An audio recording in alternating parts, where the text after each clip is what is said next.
मेरी माँ मेरी माँ।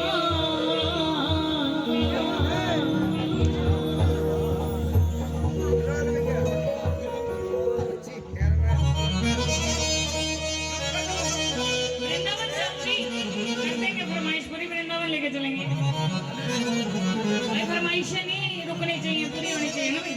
होगी चिंता ना, मेरी अगली एंट्री कैंसिल हो जाए, तुम्हारी फरमाइशें नहीं रुकेंगी।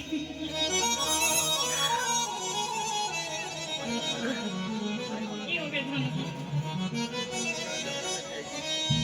आओ, क्या कहती माँ के दरबार में, पता नहीं ना टाइम हो गया नहीं, बाहर जान देखी।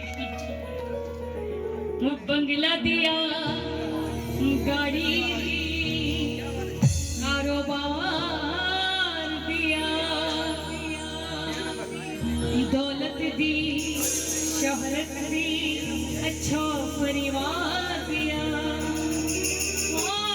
कमी नहीं छोड़ी मैया मेहर बरसाने में। हाँ कमी नहीं छोड़ी मैया मेहर बरसाने में। हो फिर भी रहूं परेशान मेरी माँ, क्योंकि जिसको ज्यादा दे देती है उसको भी तो नींद नहीं आती। स्यापा एक थोड़ी है, बहुत है। जिसको ज्यादा मिल जाता है उसको भी सोच सोच के नींद नहीं आती, लगाऊं कहाँ, रखने की जगह नहीं है। घर में रखे तो चोर आएंगे, बैंक में रखा तो टैक्स आएंगे। तो आओ माँ के दरबार में यही फरियाद लगाने आए हैं। आओ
बहनों को दे दे मुझे जान